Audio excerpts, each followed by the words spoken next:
नमस्कार दोस्तों, स्वागत है आपके अपने YouTube चैनल संस्कृत अड्डा पर। दोस्तों, आज की जो वीडियो है इसमें हम करने वाले हैं आपका TGT, PGT, PRT में कोई सा भी एग्ज़ाम हो, चाहे आपका इसमें एकलव्य मॉडल वाला एग्ज़ाम है, DT+B वाला एग्ज़ाम है, या फिर स्टेट का कह सकते हैं, या कोई अन्य राज्य में आपका संस्कृत का एग्ज़ाम। तो यहाँ पर जो हम ये क्वेश्चन कर रहे हैं, आपका जो लघु सिद्धांत कौमुदी जो है उसके अनुसार क्वेश्चनों को कर रहे हैं। और इससे पहले जो हमने आपके जो 52 जो 52 क्वेश्चन ये कंप्लीट कर लिए हैं। और जितने भी यहाँ पर क्वेश्चन हैं लगभग जो है यहाँ पर सीरीज रहेगी आपके 1450-1500 के आसपास क्वेश्चन हैं। और इन्हीं के अंदर से आपके एग्ज़ाम में क्वेश्चन पूछे जाते हैं, चाहे कोई सा भी राज्य में कोई सा भी आपका एग्ज़ाम हो, इन्हीं के अंदर से ही सारे के सारे क्वेश्चन आते हैं। और अलग अलग राज्य में इन क्वेश्चनों को अलग अलग तरीके से पूछा भी गया है। तो इस कारण से सभी के सभी क्वेश्चन ये महत्वपूर्ण है। और अगर आप हमारी इनसे पहले वाली वीडियो को अगर आप देखना चाहते हैं तो इसे आप हमारे चैनल की प्लेलिस्ट में जाकर देख सकते हैं। और वीडियो शुरू करने से पहले अगर आपने अब तक हमारे चैनल को सब्सक्राइब नहीं किया तो सब्सक्राइब कर लीजिएगा। और आप हमारा जो टेलीग्राम ग्रुप है उसे भी ज्वाइन कर लीजिएगा। इनका लिंक आपको इस वीडियो के डिस्क्रिप्शन में मिल जाएगा। सभी कुछ जो यहाँ पर फ्री ऑफ कॉस्ट है, तो इनका कोई ज़्यादा शुल्क नहीं है। तो यहाँ पर हमारा जो क्वेश्चन आ चुका है, प्रत्याहार संज्ञा अनेन सूत्रेण भवति। प्रत्याहार संज्ञा यहाँ पर सूत्र के द्वारा होगी। ये सूत्र कौन सा है?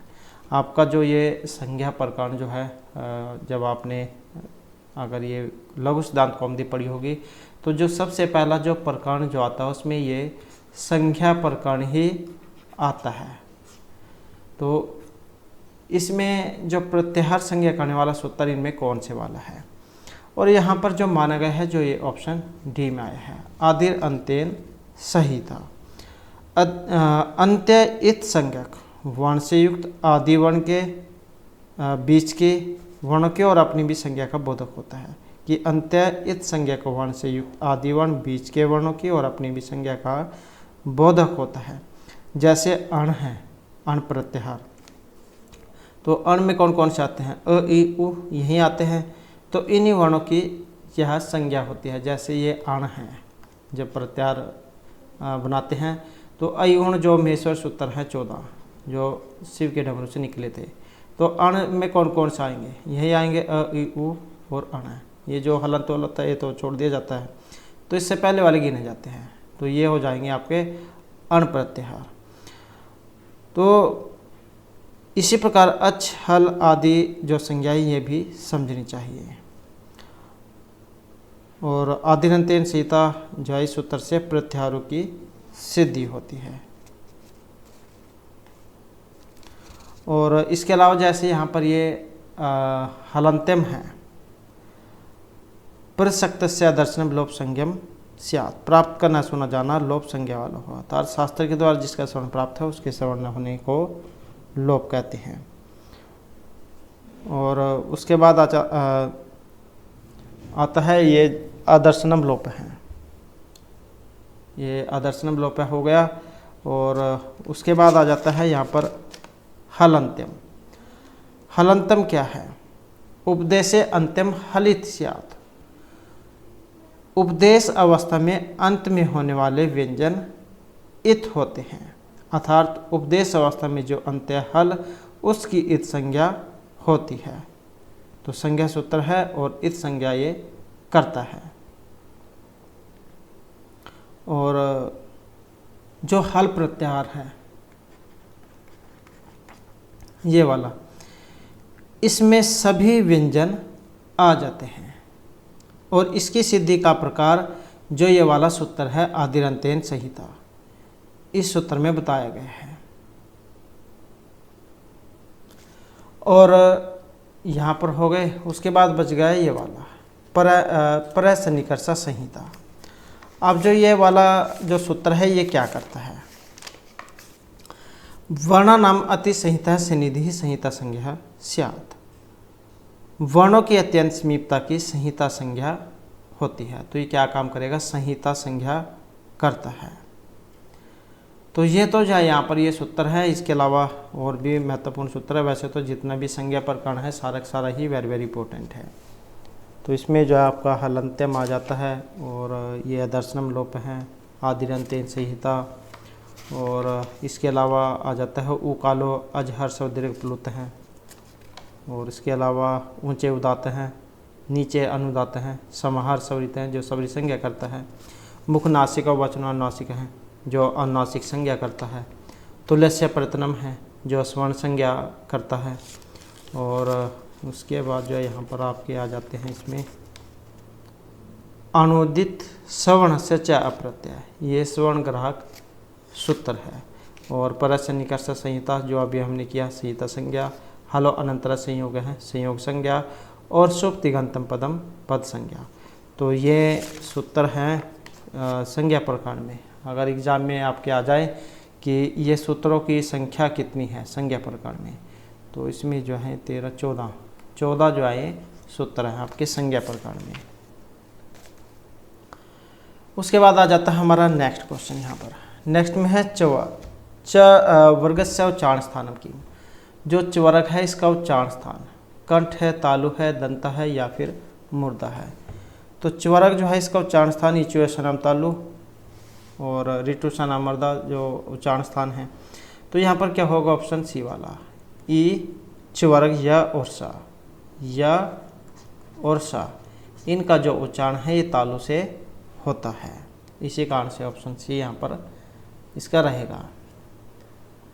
उसके बाद आ जाता है केशाम अतिशयिता सनिधि संहिता संज्ञा स्यात्। तो संहिता संज्ञा होती है वाक्य नाम, पदा नाम, वर्णा नाम या फिर अर्था नाम। तो हमने क्वेश्चन किया था पहले वाला परसन्निकर्ष संहिता, वर्णों की अत्यंत समीपता को संहिता कहते हैं। तो यहाँ पर किसकी होगी, जो ऑप्शन बी में है, तो ये वर्णों की होगी। जैसे राम प्लस कुमार हैं, राम कुमार हैं। उसके बाद आ जाता है ला आदेश है कृति। तो ये ला आदेश कितने हैं, 20, 24, 22 या फिर 18। और इनकी जो संख्या ये 18 मानी गई है। अब ये 18 तो यहाँ पर है। अब 18 कौन कौन से होते हैं, कौन से हैं ये, आपने परस्मय पद आत्मनेपद पढ़े होंगे, तो वही हैं ये। 9 परस्मय पद होते हैं और नहीं आत्मनेपद में विभक्तियाँ जो धातुएं जो होती हैं में वाली।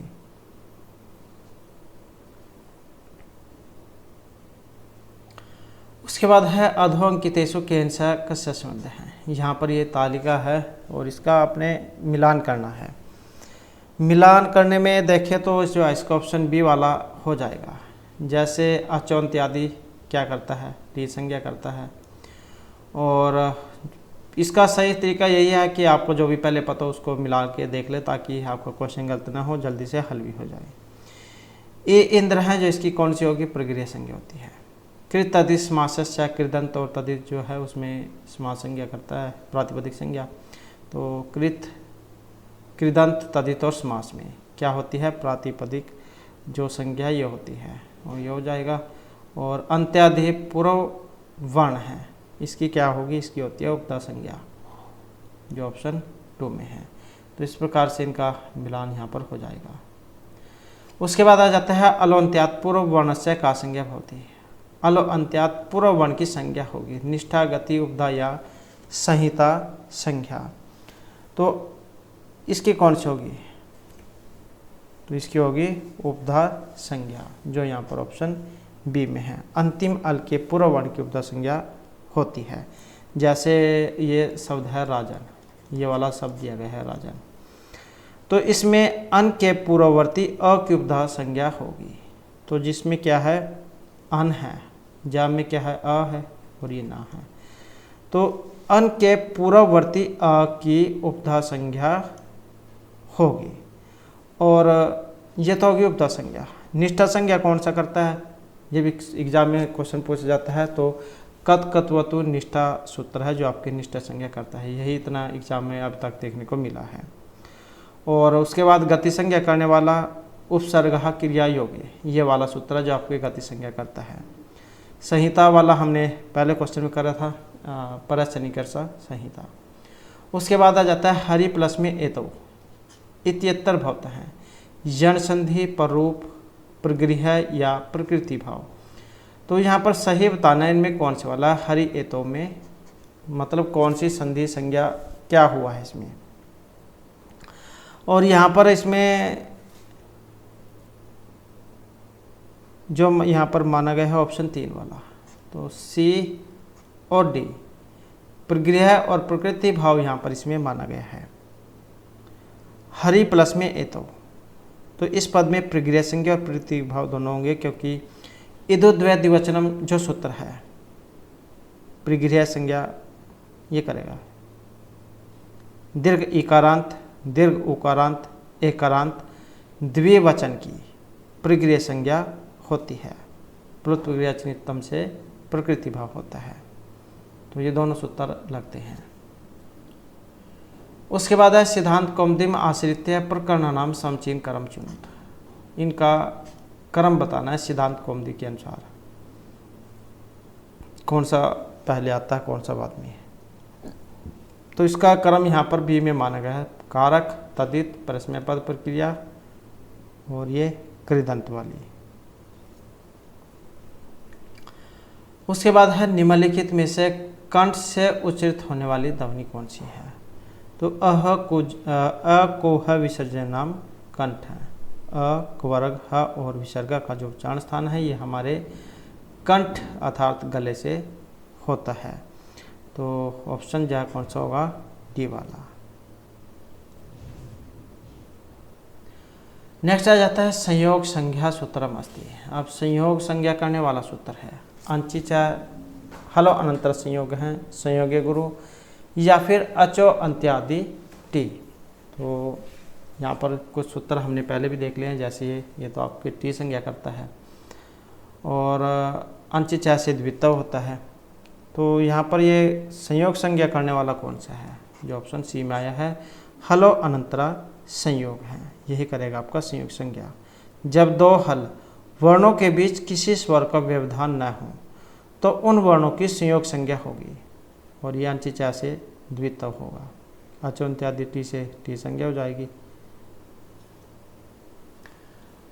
उसके बाद है तुलस्य प्रतनम इत्यादि सूत्रम परिभाषित। ये तुलस्य प्रतनम ये क्या करता है, संज्ञा, व्याकरण, संख्या या स्वर्णम। तो तुलस्य प्रतनम स्वर्णम, स्वर्ण संज्ञा ये करता है। तो प्रतन और उच्चारण स्थान जिन वर्णों के समान हो उनकी स्वर्ण संज्ञा होगी।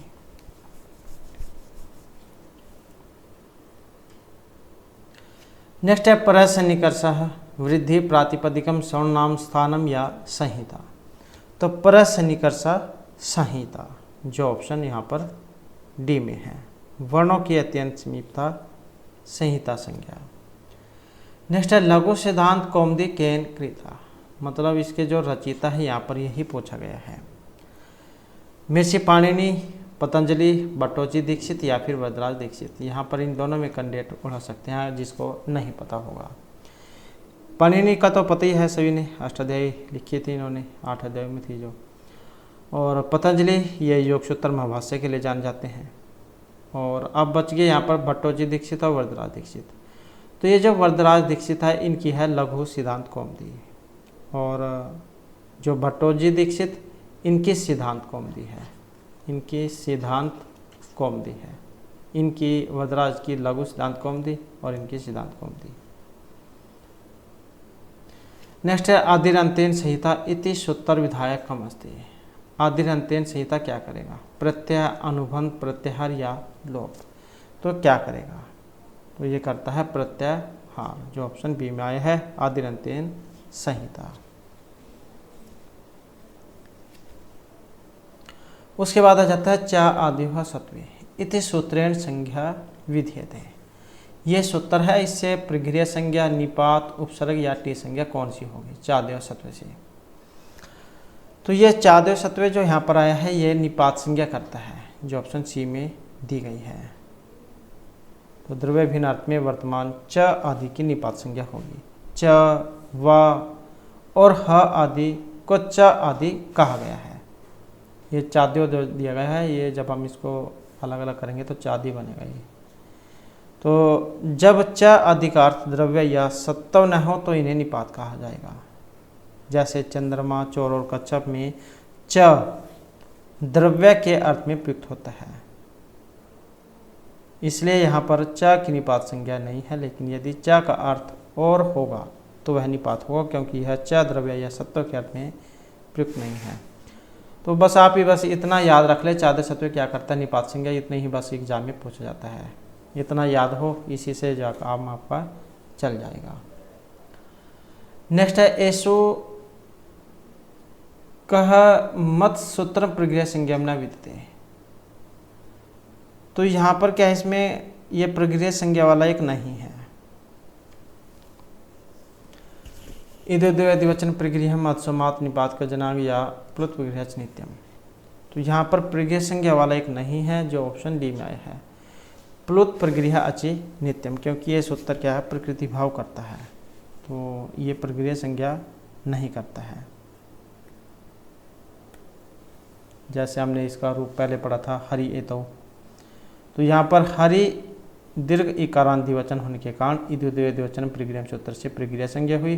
प्रगृह संज्ञा हरि के बाद एतौ का ए अच आया है, इसलिए प्लुत प्रगृह नित्यम सूत्र से प्रकृति भाव होकर हरि एतौ रूप बना था। और जितने दिए गए हैं सारे प्रगृह वाले हैं। उसके बाद है संस्कृत व्याकरण अनुसारम सकारस्य बाह्य प्रत्यय अस्ति। स जो है इसका बाह्य प्रत्यय है, तो इसका जो बाह्य प्रत्यय यहाँ पर कौन सा है? स्वर नाद घोष अलप्राण विवार समास अघोष अलप्राण स्वर नाद घोष महाप्राण या विवार समास अघोष या महाप्राण। तो संस्कृत व्याकरण के अनुसार स जो है ये वाला स, ये बाह्य प्रत्यय है, और इनके अनुसार माना गया है ऑप्शन डी वाला विवार समास अघोष और महाप्राण। जो खर प्रत्याहार है इसमें कौन कौन से आते हैं? ख प छ ठ थ च ट त क प स स। तो इनका क्या है, विवार समास और अघोष यत्न होता है। सकार जो यहाँ पर आया है 21 वाला सा कह देते हैं, जिसे होता है तालु वाला है। तो सल प्रत्याहार जो इसके अंतर्गत ये समाहित है, और जो वर्गों का जो द्वितीय चतुर्थ और सल जो प्रत्यय प्रत्यय जो है इनका ये महाप्राण होते हैं। एक होता है अलप्राण, महाप्राण, अघोष सघोष होते हैं जैसे। उसके बाद है वकारस्य उच्चारण स्थानमति। ये जो वाह है ये उच्चारण होता है इसका वा का, दंत दंतोष्ठ ओष्ठ या कंठ तालु से। तो वह जो है इसका जो उच्चारण स्थान होता है ये दंत और ओष्ठ जो हमारे इन दोनों से बोला जाता है वा। तो वकारस्य दंतोष्ठम ये वाला सूत्र है। उसके बाद है ऊष्म वर्ण सन्ति। ऊष्म वर्ण होते हैं। अब जो ऊष्म वर्ण कौन कौन से हैं? अक है, यण है, सल है या झस है। तो ऊष्म वर्ण होते हैं। ऊष्म क्या है? ऊष्म का मतलब गर्म। अब गर्म से क्या मतलब है? जब आप किसी भी वर्ण को बोलोगे तो आपसे मुख से जो वायु है वो गर्म निकलनी चाहिए, तो इनको कहा जाएगा ऊष्म वर्ण। तो यहाँ पर जो स स स ह जब हम इनको बोलते हैं तो इनको ऊष्म वर्ण कहा जाता है, और ये सल कहे जाते हैं। ये वाले सा हो गया, ये वाला 21 वाला सा जिसे कहते तालु है, और एक ये मूर्धन्य सा षटकोण वाला कह देते हैं, या पेटपुटा सा भी कह देते थे पहले, और एक ये सड़क वाला सा कह देते हैं, दंत्य सा है ये, और एक हाँ ये वाला। तो इस प्रकार से ये सारे ऊष्म वर्ण हैं। नेक्स्ट है काद्यम अवसाना। ये है यहाँ पर अर्स्वर है, तालव्य है, स्पर्श है या फिर मूर्धन्य है। इससे पहले वाली जो वीडियो थी उसमें हमने इसके डायग्राम के माध्यम से समझा था स्पर्श वर्ण में कौन कौन से होते हैं। स्पर्श, ईसद, सपृष्ठ, विवृत, ईसद, विवृत, समृत, ये कौन कौन से होते हैं। तो अगर आपने नहीं देखी है तो इससे पहले वाली वीडियो आप जा देख लेना, उसमें डायग्राम के माध्यम से बताया गया था। तो काद्यम अवसाना जो है यहाँ पर जो स्पर्श वर्ण आए हैं इनको कह देते हैं, जो यहाँ पर ऑप्शन बी में दिए गए हैं। का से लेकर मा तक जो 25 होते हैं। उसके बाद आ जाता है इदो द्वय द्विवचन। ये होता है प्रातिपदिक शुभ तदित या प्रगृहम। तो कौन सा है यहाँ पर प्रगृह? ये हाँ। तो कौन सा होता है? इदो द्वय द्विवचन में क्या करता है? तो इदु द्वे द्विवचनम प्रगृह्यम, ये प्रगृह्य संज्ञा आपकी करेगा। अब यह भी एग्जाम में क्वेश्चन पूछा जाता है किन की करता है, यह इदु द्वे द्विवचन प्रगृह्य संज्ञा किन की करेगा, तो ये इस प्रकार भी आ जाता है। तो दीर्घ इकारांत, दीर्घ उकारांत, एकारांत इनकी करेगा। जैसे इसके उदाहरण भी कई बार एग्जाम में आपको पूछे जाएंगे, जैसे ये सूत्र है, इसके उदाहरण कौन सा है, किस में लगेगा ये, तो एक तो यही है हरि एतौ, हमने पहले भी किया था ये। और जैसे विष्णु इमौ है, विष्णु इमौ, तो इस प्रकार से ये उदाहरण है इसके, दीर्घ इकारांत, दीर्घ उकारांत और एकारांत वाले, द्विवचन वाले। उसके बाद आ जाता है यहाँ पर पदम अस्ति। अब यहाँ पर पद है, पद के बारे में पूछा गया है। योग्यता, आकांक्षा, आसक्ति होनी चाहिए, सुबंत और तिगंत होनी चाहिए, संधि या अर्थधातुर अप्रत्यय समासरहितम। तो यहाँ पर पद है। अब पद वाला को ये संज्ञा प्रकरण उसमें से है, पद संज्ञा होती है, हमने उसमें किया था। तो सबसे लास्ट का आता है 14वें नंबर का संज्ञा प्रकरण में सूत्र, शुभ तिगंतम पदम, शुभंत और तिगंत की पद संज्ञा वाला। तो जो यहाँ पर ये बी में दी गए हैं, शुभंत और तिगंत की पद संज्ञा करेगा। शुभंत जो आपके राम के शब्द रूप है, जो शब्द रूप हैं राम वाले, तो ये सारे शुभंत, और जो धातुएं हैं ये सारे तिगंत हैं। उसके बाद आ जाता है स्वर्ण संख्या सूत्रम अस्ति। यहाँ पर स्वर्ण संज्ञा करने वाला सूत्र है। अका स्वर्ण दीर्घ है, अनुदित स्वर्ण से चा प्रत्यय तुलस्य प्रथम स्वर्णम या रे वर्ण्योर इतः सवर्णम वाच्यम। तो यहाँ पर इसमें पूछा गया है स्वर्ण संज्ञा सूत्र है। तो स्वर्ण संज्ञा करने वाला जो यहाँ पर सूत्र है ऑप्शन सी में, तुलस्य प्रथम सवर्णम, यही आपका जो है यहाँ पर स्वर्ण संज्ञा करेगा। आका स्वर्ण दीर्घ, ये आपका दीर्घ करता है। उसके बाद है कत कत्वतु इत्यत्र काव्य भक्ति, कत और कत्वतु में यहाँ पर जो है इसमें संज्ञा आती है एग्जाम में, तो यहाँ पर हम लिख लेते हैं इसकी निष्ठा संज्ञा, क्योंकि ये कत कत्वतु जो है आपका निष्ठा संज्ञा करता है।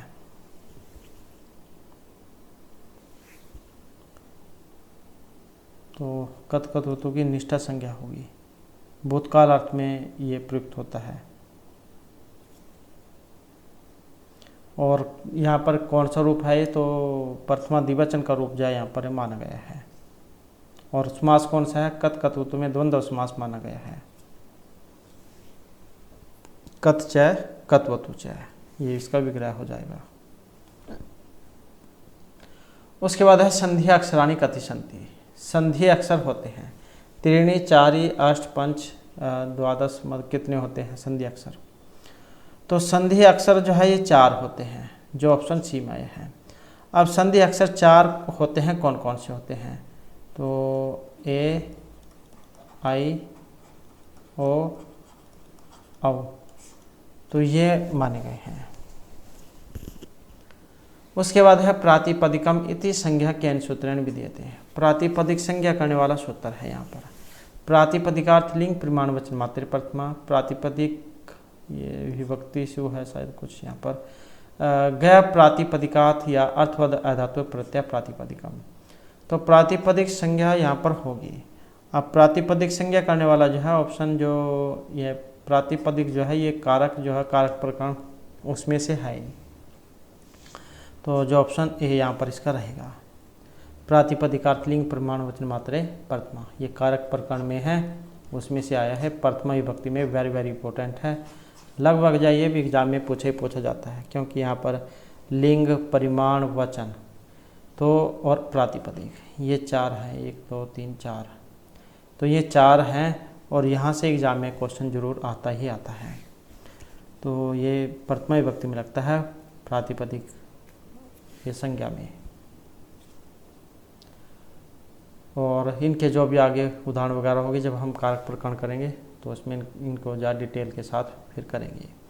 उसके बाद है निम्न अंकितेषु प्रगृह्यम इति संज्ञा विधायक सूत्र किम अस्ति। तो यहाँ पर प्रगृह्य संज्ञा विधायक सूत्र है, ओथ है, तृतीय समास है, तरप तमप है या आदंत एव एकस्मिन है। तो तो यहाँ पर प्रगृह्य संज्ञक विधायक जो है ऑप्शन ए वाला जो है इसको माना गया है और को। तो यही है यहाँ पर दीर्घ इकारांत उकारांत एकारांत द्विवचन प्रगृह्य संज्ञा, ये ना हो फिर वो तो आएगा एग्जाम में द्विवचन प्रगृह्यम। नेक्स्ट है सत्री सानचव इत्यान्यों का संज्ञा होती है। सत्री और सानच जो इनकी संज्ञा होती है। और जैसे कि आया था ओत वाला, तो करे तो ये प्रगृह्य संज्ञा, तो या तो एग्जाम में ये होगा या फिर जैसे कि हमने बात की थी। अब इसका एग्जाम में जो है ये जैसे उदाहरण है, उदाहरण भी आता है, तो इसमें उदाहरण है इसका अहो ईसा, अहो ईशा, ये वाला अहो ईशा। तो ये उदाहरण है इस ओत सूत्र का, ये करेगा आपकी प्रगृह्य संज्ञा, ओदंत निपात की प्रगृह्य संज्ञा हो। उसके बाद है यहाँ पर सत्री सानचव इत्ते अन्यों का संज्ञा होती। सत्री और सानच की संज्ञा होती है निष्ठा कर्तरी घो या सत्संज्ञा कौन सी होती है इसकी? तो इसकी जो मानी गई है सत्संज्ञा, जो ऑप्शन डी में दी गई है। और वेरी वेरी इंपॉर्टेंट है ये भी। एक बार जो ये DT+B का एग्ज़ाम हुआ था उसमें जो क्वेश्चन पूछा गया था यही वाला, सेम ऐसे ही सत्री सानच। और एक पूछा गया था इनका प्रयोग किस में होता है, कौन से अर्थ में लगते हैं। तो सत्री सानच इसकी होगी सत्संज्ञा। और प्रश्न पद धातु जो होती है उसमें सत्री प्रत्यय का प्रयोग होता है। और सत्री का क्या है, अत शेष बचेगा, ये वाला अत अत। और इसके अलावा जो ये सानच है ये आपका आत्मनेपद में लगेगा, आत्मनेपद, ये आत्मनेपद में प्रयोग किया जाता है ये वाला। और इसका आन शेष बचता है, आन या मान, ये वाला बचेगा इसका। नेक्स्ट है निष्ठा संज्ञा केन प्रत्ययो भवति, या निष्ठा संज्ञा किन की होगी? तव्य तव्यत अन्य अन्य है, अन्यर सत्री सानच कत कत हो। तो ये निष्ठा किन की होगी? और जैसे कि हमने पहले भी बात की थी, एक सूत्र है ये वाला कत कत वो तो निष्ठा, जो आपकी निष्ठा संज्ञा करेगा। ये भी इस तरीके से भी बहुत ज़्यादा क्वेश्चन एग्जाम में पूछा जाता है। जैसे ये सत्री सानच हमने क्वेश्चन में किया भी, उसकी सत्संज्ञा होती है। उसके बाद नेक्स्ट आ जाता है सदृशम त्रिषु लिंगेषु सर्वासु च विभक्तिषु इति रूपेण किम परिभाषितम, शब्दम प्रत्ययम अव्ययम या फिर एतानि सर्वाणि। तो यहाँ पर तीनों लिंगों सभी विभक्तियों में जो एक समान रहता है तो उनको क्या कहा जाता है? जिसमें जिनके किसी भी लिंग विभक्ति वचन कारक आदि के कारण कोई परिवर्तन न हो तो उनको हम क्या कहेंगे? अव्यय।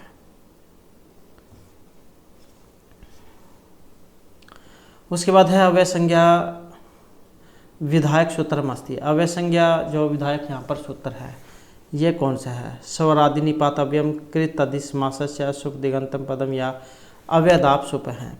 तो ये अव्यय संज्ञा करने वाला सूत्र है, ये भी वेरी वेरी इंपॉर्टेंट है अव्यय वाला। तो इसमें जो है ये ऑप्शन जो ए है स्वरादि निपात अव्ययम, ये है अव्यय प्रकरण जो है उसमें आता है ये।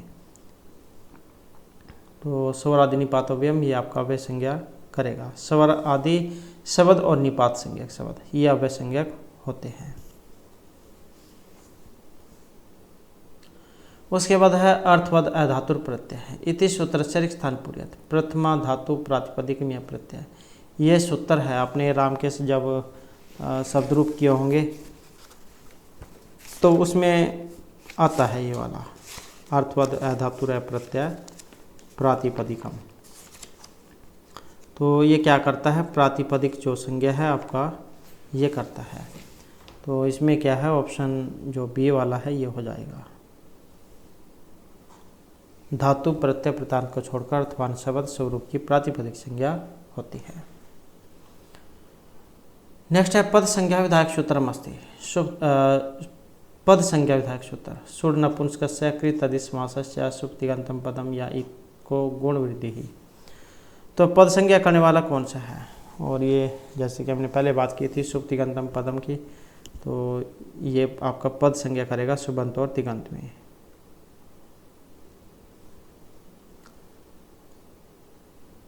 नेक्स्ट आ जाता है आदिर अंतेन संहिता इति सूत्रेण किं भवति। संहिता अन्वय इत कार्य में प्रत्याहार विधानम। तो आदिर अंतेन संहिता इति सूत्रेण किं भवति, ये सूत्र क्या करेगा, आदिर अंतेन संहिता, और ये करता है प्रत्याहार, जो यहाँ पर डी में दिया गया है। अंतिम इत संज्ञक वर्ण के साथ आदि वर्ण अपने मध्य के वर्णों और अपना भी बोधक होता है। जैसे हमने उसमें अण वाला पढ़ा था, अण वाला ये वाला, तो वो वर्णों की संज्ञा का ही बोधक है। और एक एग्जाम में क्वेश्चन पूछा जाता है प्रत्याहार वाला। प्रत्याहार जो है इनकी संख्या कितनी है, ये भी बहुत ज़्यादा एग्जाम में आता है। तो महर्षि जो पाणिनि हैं इनका व्याकरण शास्त्र में 42 बताई गई थी, और कुछ आचार्य हैं जो 43 भी बताते हैं। तो वो आपने एग्जाम में देखना होगा वहाँ पर क्या दिया गया है।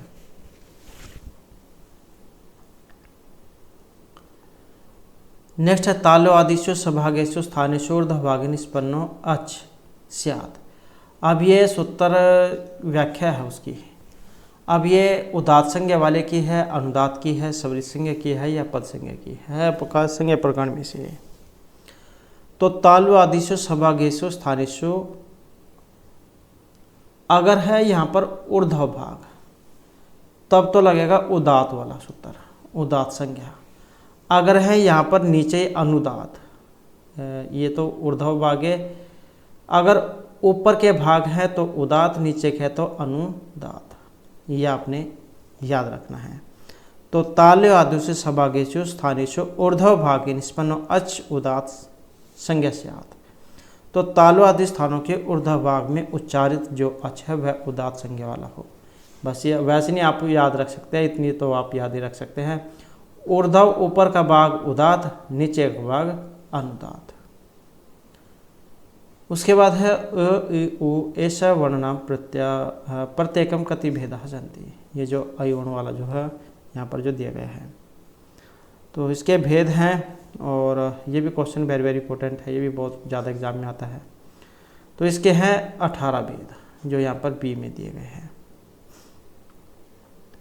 और लरी ए आई, ये आई है, आई ओ औ, इनके हैं 12-12 भेद।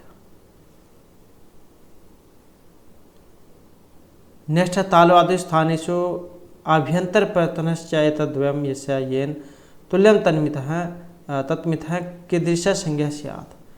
अब इनकी संज्ञा कौन सी होगी यहाँ पर, उदात, स्वर्ण, लोप या मित संज्ञा। तो इनकी जो होगी स्वर्ण संज्ञा, जो यहाँ पर सी में दी गई है। तो तालु आदि स्थान और अभ्यंतर प्रयत्न जिन वर्णों के समान होते हैं उन्हें स्वर्ण कहेंगे, मतलब उनकी स्वर्ण संज्ञा होगी। री और री वर्ण भिन्न उच्चारण स्थान के होते हुए भी वार्तिकार का अध्ययन के अनुसार जो सूत्र है तुलस्य प्रतनम स्वर्णम, ये करेगा आपका स्वर्ण। और ये जो यहाँ पर तालातु स्थान वाला जो है ये आपका संज्ञा जो प्रकरण है उसमें आया है, तुलस्य प्रतनम स्वर्णम, ये सूत्र है, इसकी व्याख्या है ये यहाँ पर। तालु आदि स्थान और अभ्यंतर प्रत्यय ये दोनों जिस जिस वर्ण के समान हो वे परस्पर स्वर्ण संज्ञा वाले हों। री और री वर्ण की परस्पर स्वर्ण संज्ञा कहनी चाहिए, अर्थात इन दोनों के स्थान भिन्न भिन्न होने पर भी स्वर्ण संज्ञा होती है। उसके बाद है लरे तुलसा नाम ऐसा वर्ण नाम उच्चारण स्थानम की। लरे तुलसा नाम इनका उच्चारण स्थान दंत से है, कंठ है, कंठतालु है या फिर अनुनासिक है। तो लरे तुलसा नाम दंत है, तो इनका उच्चारण किससे होगा, दांत से होगा, तो ऑप्शन ए में है। उसके बाद है गुण संज्ञा विधायक सूत्रम। गुण संज्ञा करने वाला सूत्र है आदगुण है, अतोगुणे और गुण है या अदेंग गुण है। अब गुण संज्ञा करने वाला कौन सा है, एक गुण संज्ञा करेगा, एक गुण करता है। तो यहाँ पर गुण संज्ञा पूछी गई है। अब गुण संज्ञा होगी जो ऑप्शन डी में है, अदेंग गुण है, ये सूत्र है। तो ये क्या है, गुण संज्ञा करता है। अ ए ओ वर्ण की गुण संज्ञा होगी। ये तो करेगा गुण संज्ञा और ये वाला जो है आद्गुण है, ये गुण करेगा। यदि अवर्ण अ या आ के बाद अच स्वर हो तो पूर्व पर के स्थान में गुण आदेश होगा। आपने उस उदाहरण पढ़े ही होंगे इसके, उपेंद्र वाले, उप प्लस में इंद्र है ये वाले। तो इसमें क्या है, ये उप में क्या है अ है और ये क्या है ई है, तो इसमें क्या है ए हो जाएगा, इसको उपेंद्र बन जाएगा, ये वाला उपेंद्र है। ऐसे ही गंगोत्कम है, गंगोत्कम वेरी वेरी इंपॉर्टेंट है ये वाला रूप भी। तो जैसे ये हो जाएगा गंगा और साथ में उद्गम, उदगम, उद्गम। यहाँ पर गंगा में क्या है आ है और ये ऊ है, आ और ऊ में क्या होगा गुण होगा। तो ये रूप है इसके, गुण करता है या गुण विधायक सूत्र है। नेक्स्ट है न व्यति निषेध विकल्प का संज्ञा, ये निषेध वाला सूत्र है इसमें जो लगेगा। तो निषेध विकल्प उपसर्ग होगी विभाषा, निपात या न कोपी। तो न व्यति विभाषा, और जो ऑप्शन सी में आई है तो ये विभाषा करते हैं, विभाषा संज्ञा। निषेध और विकल्प की विभाषा संज्ञा होती है, इसको विभाषा कहा जाता है। कहने का मतलब है कि कहीं पर कार्य का होना और कहीं पर कार्य का न होना, ये होता है। आपने देखे होंगे कई बार इसमें जो रूप है वो विकल्प से बनते हैं, तो ये वही है। उसके बाद है अचोहरभ्याम द्वे इति सूत्रस्य उच्चतम उदाहरणम अस्ति। ये वाला सूत्र है, इसका उदाहरण कौन सा वाला, इनमें हरियन भुवन इंद्र हैं, अर्क हैं, राष्ट्रम। तो ये जो अचोहरभ्याम द्वे जो है इसका ऑप्शन ए वाला है, हरियन भुवन है। तो ये जो सूत्र है अच परे, अच से परे रेफ, रेफ में क्या है रा, ये वाला रा। अच से परे रेफ में जो रा तथा हकार हो तो उससे परे यर को द्वित्व विकल्प से होगा। तो हरि प्लस में अनुभव है, ये इसका संधि हो जाती है, हरि प्लस में अनुभव है। तो इसमें यन करने के बाद र और साथ में या और साथ में अनुभव है, अनुभव है। इस स्थिति में अच है तो अ और इसके बाद रेफ है तो र उसके बाद यर को विकल्प से द्वित्व होगा। तो उसके बाद बनता है ये वाला हरिअनुभव है। नेक्स्ट है हैवरट अत्तर इतिये प्रौढ़ मनोरम अनुसार रिक्त स्थान पूर्यत। ये हैवरट है जो प्रत्याहार जो है उसमें जो आते हैं। तो इसमें ये हकार उपदेश है, आ है, ल है या है। तो हैवरट जो है इसको माना गया है हकार उपदेश, जो यहाँ पर ऑप्शन ए में आया है। और अब ये आपके अंदर एक बात ये भी आ जाती है, प्रौढ़ मनोरमा जो आई है ये कौन है, कोई व्यक्ति है, क्या है ये। तो ये जो प्रौढ़ मनोरमा जो है ये सिद्धांत कौमुदी के ऊपर लिखी गई एक टीका है। तो क्या है ये, एक टीका है, टीका सिद्धांत कौमुदी जो उसके ऊपर लिखी गई थी। नेक्स्ट है वर्णनम कति उच्चारण स्थानानि सन्ति 10, 8, 9 या फिर सप्त। तो वर्णों के उच्चारण स्थान कितने हैं, हमने अभी जब पढ़ा था जिसमें अक्वा विसर्जनम कंठई च्युशनम तालु। तो इस प्रकार से जो उच्चारण स्थान है ये कितने होते हैं और इनको 8 माना गया है।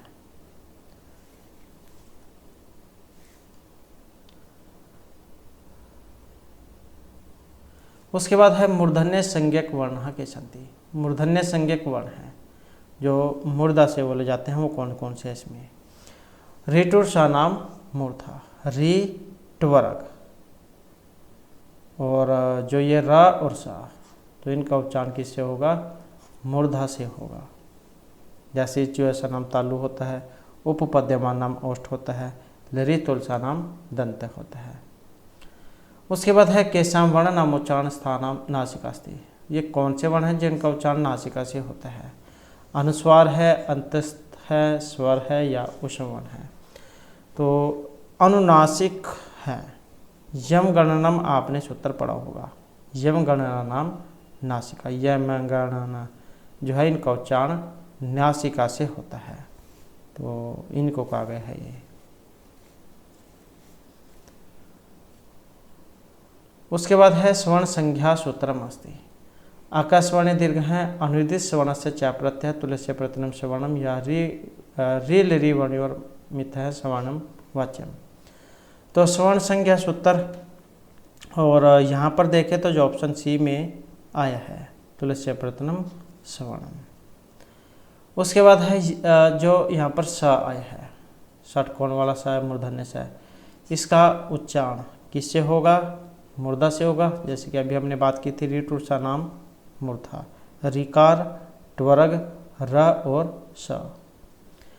और उसके बाद आ जाता है स, इसका उच्चारण का बाह्य प्रत्यय है, घोष, अलप्राण, अघोष या उदात।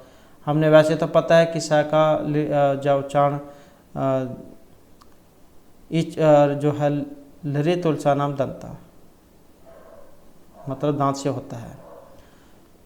अब ये बाह्य प्रत्यय है, जो ऑप्शन किस में आया है? बी में आया है, अघोष। अब प्रत्यय कितने होते हैं? 2 होते हैं, अभ्यंतर और बाह्य प्रत्यय।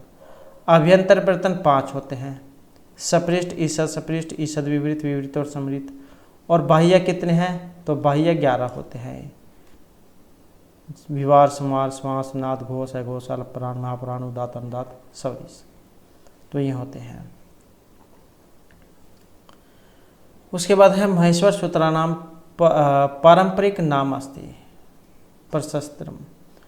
वर्ण भेद है, वर्ण तंत्रम, वर्ण संस्कार है या वर्ण भेद है। तो महेश्वर सूत्रा नाम पारंपरिक नाम अस्ति, और इसका जो माना गया है ऑप्शन ए वाला, तो ये वर्ण भेद है। तो महेश्वर सूत्र जिनको वर्ण समामनाएं, शिव सूत्र, प्रारंभिक हरा, इन नामों से जाना जाता है। हो सकता है आपके एग्जाम में यही वाले आ जाए, वर्ण भेद आ जाए, वर्ण समामनाएं आ जाए, शिव सूत्र आ जाए, प्रारंभिक कक हरा ये आ जाए। नेक्स्ट है कस्मिन् प्रत्याहारे सर्वे व्यंजन वर्ण समाविष्टा भवन्ति। तो कौन सा प्रत्यय जिसमें सभी व्यंजन वर्ण आ जाते हैं? अण, हल, अठ या हस प्रत्याहार में। तो जैसे कि हमने पहले क्वेश्चन में पढ़ा था आपका हल प्रत्याहार वाला, तो ये ऑप्शन बी इसका हो जाएगा। उसके बाद है महेश्वर सूत्रेषु कस्य वर्णस्य वर्धव्यम पाठन जाता है। स, दंत स, ये तालव्य वाला हो गया, ह हो गया, ये माँ वर्ण है। तो महेश्वर सूत्र में किस वर्ण का 2 बार मतलब प्रयोग हुआ है? और यहाँ पर जो आया है ऑप्शन बी वाला ह का, तो ह जो ये 2 बार आया है, हैवरट और हल में। वेरी वेरी इंपॉर्टेंट क्वेश्चन है, इस प्रकार का जरूर आ जाता है, क्योंकि इसमें जो कई बार समय भी लगता है अगर वैसे ना पता हो, क्योंकि हैवरट जो है इसमें भी है और हल में भी है। 14 जो माने गए हैं, आयुगुण, ऋलिक, एवं, एवच, हैवरट, लण, यमगणनम, जभ्य, गड़गस, जबगरदस, खप, छटट, चटतव, कप्य, ससर और हल। उसके बाद है सवरहा संति। सवर है एकम, द्वे, त्रय या सप्त, और इनको माने गए हैं 3 हैं। 3 होते हैं, उदात, अनुदात और सवरित। ऊंचे उदात हैं, नीचे अनुदात हैं और समार हैं, सवरित हैं। उसके बाद है प्रत्याहार संज्ञा निसूत्रण भवति। प्रत्याहार संज्ञा होगी यहाँ पर परस्य निकर्ष संहिता, हलंत्यम, आदर्शनम लोप है या आदिरंत्यन संहिता। तो प्रत्याहार जो है यहाँ पर होती है, जो ऑप्शन डी में है, आदिरंत्यन संहिता। उसके बाद है इत संज्ञा विधायक सूत्रम। इत संज्ञा होगी, आदर्शनम लोप है, हलंत्यम, आदिरंत्यन संहिता या तस्य लोप है। तो इत संज्ञा करने वाला जो ऑप्शन सी में आया है, हलंत्यम, तो यही क्या है आपका करेगा। और एग्जाम में यह भी आ जाता है कि जैसे संज्ञा प्रकरण है अब सबसे पहला जो सूत्र है संज्ञा प्रकरण में कौन सा है लघु सिद्धांत कौमुदी के अनुसार, तो ये वाला जो सूत्र है हलंत्यम, ये आपका पहला ही सूत्र है हलंत्यम। उपदेश अंत्यम हलित स्यात्, उपदेश अवस्था में अंत्य हल इत संज्ञक होता है, जो ऑप्शन सी में है। और ये हलंत्यम जो है इसके बाद आता है ये वाला दूसरा सूत्र आदर्शनम लोप है। फिर तीसरे नंबर का ये वाला है तस्य लोप है। चौथे नंबर का ये वाला है आदिरंतीन संहिता। उसके बाद है संयोग संज्ञा भविष्यति। संयोग संज्ञा होती है दो स्वरों के मध्य में, वाक्य व्यंजन या पदों में संयोग संज्ञा होगी। अब जो संयोग संज्ञा मानी गई है दो व्यंजनों के मध्य में ये मानी गई है। शुद्धि उपास्य जैसे आता है हलानंतर संयोग है, ये सूत्र है। उसके बाद है अधोलिखिता नाम कस्मिन पदे संहिता संज्ञा प्रयुक्ता। उपेंद्र है कमलम रामस्य याचल है, तो किसमें होगी संहिता संज्ञा। अब यहाँ पर जो इसमें संहिता संज्ञा होगी ऑप्शन ए वाले में उपेंद्र में।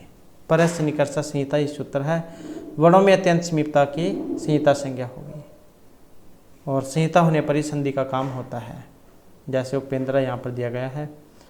तो क्या है संहिता संज्ञा को होने के कारण, जो इसमें आद्गुण सूत्र हमने पहले पढ़ा था, तो इससे गुण होगा। इसमें आद्गुण से गुण, आदें गुण से गुण संज्ञा। उसके बाद है त वर्णस्य उच्चारण स्थानम अस्ति। ये जो त्वरक है इसका उच्चारण है, तो ता किससे बोला जाता है, तो इसका उच्चारण दंत से होता है, लिरित तुलसा नाम दंत, ऑप्शन सी वाला हो जाएगा। उसके बाद है शुभ तिगंतम पदम। शुभंत और तिगंत की क्या होगी, पद संज्ञा होती है। अब तो आपके एकदम से याद भी हो चुका होगा ये वाला। उसके बाद है स्वर्ण संज्ञा किन की होती है, और जो ऑप्शन डी में है तुलस्य प्रयत्नम स्वर्णम, तो इनकी होगी तालवादी स्थान और अभ्यंतर प्रयत्न दो, जिस वर्ण के साथ तुल्य हो वे वर्ण आपस में स्वर्ण संज्ञक होते हैं। उसके बाद आ जाता है ईसा सपृष्ठ वर्ण। अब यहाँ पर जा कुछ कैंडिडेट बोल सकते हैं इसमें। अब ये ईसा सपृष्ठ क्या होता है, कौन से वर्ण होते हैं, हमने पढ़ा था पहले सपृष्ठ वर्ण, सपृष्ठ ईसा सपृष्ठ विवृत ईसद विवृत संवृत ये वाले। तो सपृष्ठ में हमने पढ़ा था स्पर्श वर्ण थे। अब ये ईसद सपृष्ठ में कौन कौन से आते हैं, यहाँ पर ये जो ईसद सपृष्ठ कहा गया है इनको कह देते हैं अंतस्थ वर्ण या और अलावा जो होते हैं, तो ये आपने याद रखना है। उसके बाद है इदुद्वय द्विवचन से भवती। ये जो इदुद्वय द्विवचनम जो है इसकी होगी, क्या होगी, इसकी प्रगृह संज्ञा होती है, जैसे कि हमने पहले क्वेश्चन में पढ़ा था। तो ऑप्शन हो जाएगा ये वाला हैरी ए तो विष्णु वे वाले जो रूप हमने पढ़े थे। उसके बाद आ जाता है अयोगवाह कथ्यते। यहाँ पर अयोगवाह जो है कहा गया है क्वरग विसर्ग अंतस्थ या रीवर्ण को। तो अयोगवाह जो होते हैं ये विसर्ग जो है इनको कहा जाता है, विसर्ग को ही अयोगवाह कहा जाता है। उसके बाद है पतंजलि अनुसार व्याकरण अध्ययन से मुख्य प्रयोजनानि सन्ति। जो महर्षि पतंजलि जो है उनके अनुसार व्याकरण का प्रयोजन है यहाँ पर कितने हैं, चतवारी षड पंच या फिर सप्त। तो इनके अनुसार जो है ऑप्शन बी पाँच माने गए हैं। अब ये 5 हैं, इनके नाम भी एग्जाम में आ सकते हैं, जैसे 4 दे जाएंगे, पूछ ले जाएगी कि इनमें बताओ कौन सा है या कौन सा नहीं है, या मिलान करने भी कई बार आ जाते हैं। तो महर्षि पतंजलि जो उनके अनुसार व्याकरण अध्ययन के 5 मुख्य प्रयोजन बताए गए थे। रक्षा, ऊह, ये बड़ा ऊह है, ऊह, आगम, लघु और असंदेह। तो ये जो है यहाँ पर बताए गए थे 5। उसके बाद है यण वर्ण नाम उच्चारण बाह्य प्रयत्न से नाम अस्ति। यण वर्ण के उच्चारण में बाह्य प्रयत्न का नाम अलप प्राण है, घोष है, महाप्राण है या विवर है। तो यण वर्णों के उच्चारण में जो बाह्य प्रयत्न है ऑप्शन सी वाले हैं, तो ये घोष हैं। वर्ण नाम प्रथम तृतीय पंचम यण च अलप प्राण, वर्गा नाम द्वितीय चतुर्थ शलम च महाप्राण। हाँ, तो ये होते हैं यण वर्णों का उच्चारण में बाह्य प्रयत्न का नाम घोष, और यण जो है इसके अंतर्गत यार लाभा ये माने गए हैं। उसके बाद है निम्नलिखितेषु संयोग संज्ञा युक्त शब्द हैं वर्तते। तो ये जो यहाँ पर संयोग संज्ञा वाले बताने थे, संयोग संज्ञा युक्त शब्द हैं, हरीश हैं, अम्बुद हैं, यमुनेश हैं या फिर जल्द हैं। तो यहाँ पर क्या है, संयोग संज्ञा वाले जो ऑप्शन बी में है अम्बुद हैं, क्योंकि इसमें हलो अनंतर संयोग का सूत्र लगेगा जो आपका संयोग संज्ञा करेगा। हलों के बीच में स्वर का व्यवधान न होने ही संयोग संज्ञा है। शुद्धि उपास्या जैसे शुद्धि, ये सा है, शुद्धि प्लस में उपास्य, शुद्धि प्लस में उपास्य है। तो इसमें जब इसके हम वो वर्ण विच्छेद करेंगे तो क्या बनेगा, ये बनता है इसके सा हो गया, सा में क्या है वो है, फिर उसके बाद क्या है धा में क्या है, ये तो पहले ही है ई, और उसके बाद क्या है यहाँ पर ई को या होता है या, और